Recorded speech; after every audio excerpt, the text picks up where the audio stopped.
బాగున్నారా అందరూ? ఇవాళనైతే పులిహోర పులుసు చేస్తాను. మీరు చూడండి, చూడడానికి ఈ వీడియో తీసిన. ఇవాళ ఫాస్టింగ్ మంగళవారం కదా, అందుకని పులిహోర పులుసు చేసుకుందామని అయితే చేస్తాను. చింతపండు నేను ముందే నానేసిన. దీన్ని బాగా చిక్కగా విసికి చారు తీయాలి. నీళ్ళు బాగా పోయొద్దు, చిక్కగానే తీయాలి. నేనైతే ముక్కుట్లో తీసుకుంటాను. బాగా నీళ్ళు పోతే మసిలి అంత నీళ్ళు ఉంటుంది. చిక్కగా తీసుకుంటే అరిపోతుంది.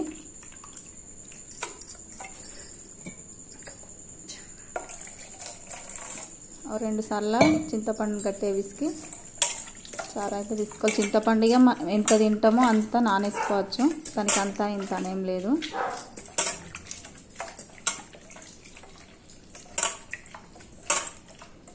నేనైతే ఎప్పుడు ఫాస్టింగ్ అప్పుడు పులిహోర పులుసు అయితే నా మందమైనా చేసుకొని తింటా, బాగా వేయకపోయినా. ఇదే తొందరగా అవుతుంది నాకు తెలిసి. అయితే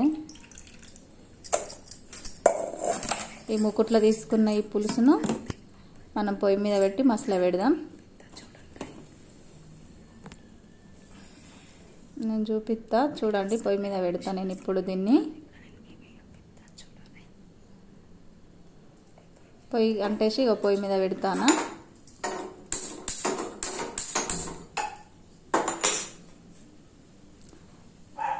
ఈ మసాలా పెట్టేటప్పుడు ఇంట్లోనే కొంచెం మెంతు పొడి, పల్లీలు, శనగలు వేసుకోవాలి. అవి కూడా చూపిస్తా. కొన్ని పల్లీలు, శనగలు, కళ్యామాకు 3 ఒక్క దాంట్లో వేసి కడుగుతాను నేనైతే.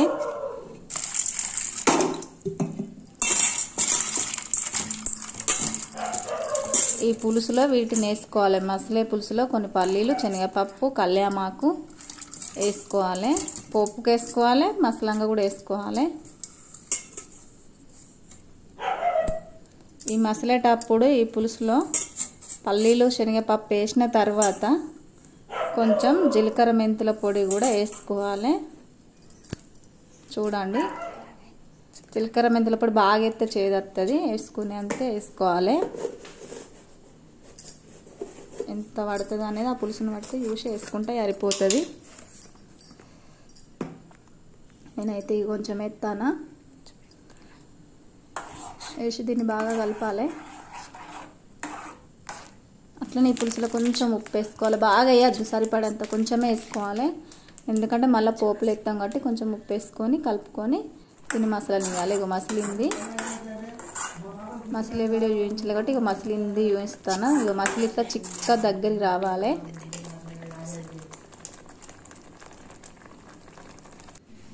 దీన్ని స్టవ్ ఆఫ్ చేసుకొని దించుకొని పోపు పెట్టుకుందాం. ఇప్పుడు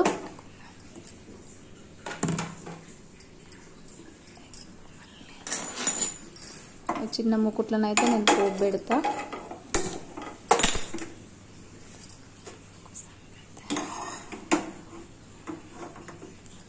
నూనె మామూలుగా పోసుకోవాలి. మనకి ఎంత సరిపోతుంది అనేది చూసుకొని పోసుకుంటే సరిపోతుంది. ఇవి అందులో వేసే ఐటమ్స్ చూపిస్తా చూడండి.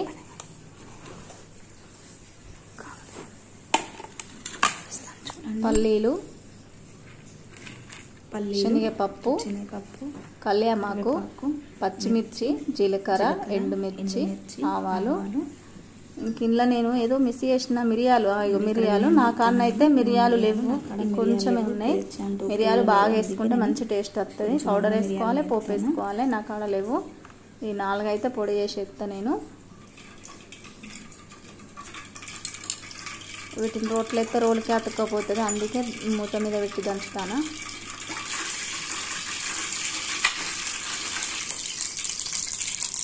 జీలకర్ర, ఆవాలు,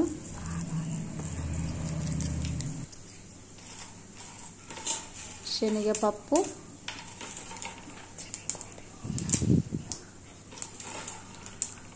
పల్లీలు, ఎండుమిర్చి. ఇప్పుడు మీకు చూపించిన కదా, అవన్నీ ఒకటి మొత్తం వేసుకోవాలి. పల్లీలు కొంచెం వేగాలి నూనెలో, ఎందుకంటే మనం పులుసులో వేసినాం కాబట్టి అవి పచ్చి ఉంటాయి కాబట్టి కొంచెం వేగాలి.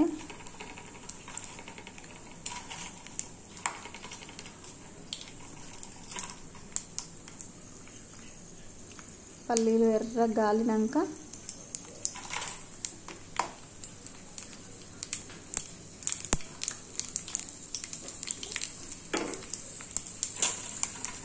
ఎండుమిర్చి వేసుకుందాం. ఇందులోనే కరివేపాకు, పచ్చిమిర్చి, కొన్ని మిరియాల పౌడర్ వేస్తాను. లేవు కాబట్టి కొంచెం వేసినా, మీరైతే బాగా వేసుకోర్రి. మిరియాల పౌడర్తోనే పులిహోర మంచి టేస్ట్ వస్తుంది. ఇది ఎర్రగా వేగాలి. ఈ మిర్చీలు బాగా ఎర్రగా వేగితే ఏమవుతుందంటే తినేటప్పుడు మంచిగా ఉంటాయి. ఇప్పుడు ఉప్పు కూడా వేసుకోవాలి. అప్పుడు కొంచెం వేసినాం కదా, ఇప్పుడు ఈ ముక్కలకు పట్టేటట్టు ఉప్పు వేసుకోవాలి, లేకపోతే సప్పగా ఉంటుంది.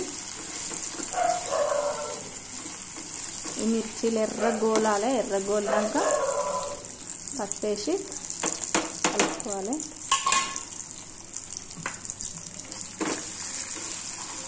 పసుపు బాగా వేయద్దు, బాగా వేస్తే చేదొస్తుంది.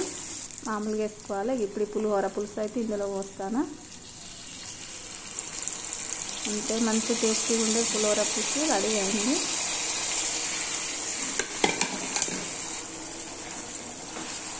నిమ్మకాయలతో వేసింది కూడా బాగానే ఉంటుంది. నిమ్మకాయల దానికంటే ఈ చింతపులుసు మంచిగా ఉంటుంది. చింతపులుసు ఎక్కువ వినాయకునప్పుడు, అమ్మవారు అప్పుడు పెడతారు కదా, మంచిగా ఉంటుంది.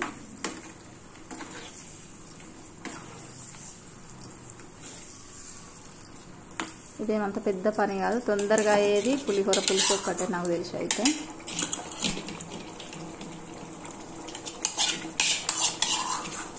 ఇది కొంచెం ఉడికినట్టు అయినాక, ఆ నూనెలో మొత్తం ఉడికినట్టు అయినాక స్టవ్ ఆఫ్ చేసుకుంటే సరిపోతుంది.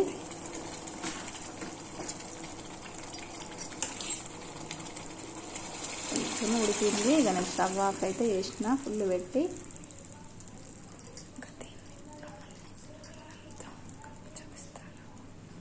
దీన్ని ఇప్పుడు అన్నంలో కలిపి ఇప్పిస్తా చూడండి. ఈ పులిహోర పులుసు అనేది మనకి ఎంత కావాలో అంతే వేసుకొని కలుపుకోవచ్చు. నేనైతే ఫాస్టింగ్ కదా, కొంచెమే వేసి కలుపుతాను మీకు చూపించడానికని. కలర్ఫుల్గా మంచిగా ఉంటుంది, తింటే కూడా మంచి టేస్ట్ ఉంటుంది. నిజంగా చెప్పాలంటే చిన్నప్పుడు అయితే మేము వినాయకుని అప్పుడే తినేది పులిహోర. ఇప్పుడైతే చేయొచ్చిన, ఇక మా పెళ్ళైనప్పటి నుండి అయితే ఎప్పుడు పడితే అప్పుడే చేసుకొని తింటాను. చేయొచ్చినప్పటి నుండి ఎప్పుడు తినాలనిపిస్తే అప్పుడు చేసుకొని తింటాను. మేము చిన్నగా ఉన్నప్పుడు వినాయకుని తింటే మళ్ళీ వినాయకుని తినేది. ఈ మధ్యలో ఈ పులిహోర పులుసు చేసేది ఎవరు అంతా అయిపోయేది. చూడండి, కలిపినాక నేను చిన్న ప్లేట్లో వేసిన మీకు కనబడాలని. ఇంతే పులిహోర తయారీ. మీరు తయారు చేసి టేస్ట్ చేసి చెప్పండి. ఇప్పుడు నేను తిని కూడా చూపించేదాన్ని, కానీ ఇప్పుడు నేను తినా 12 అవుతుంది, 1కి తింటా కాబట్టి చూపిస్తాను.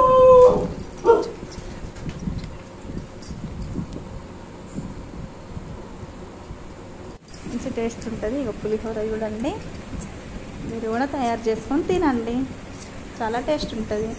ఓకేనా? బాయ్.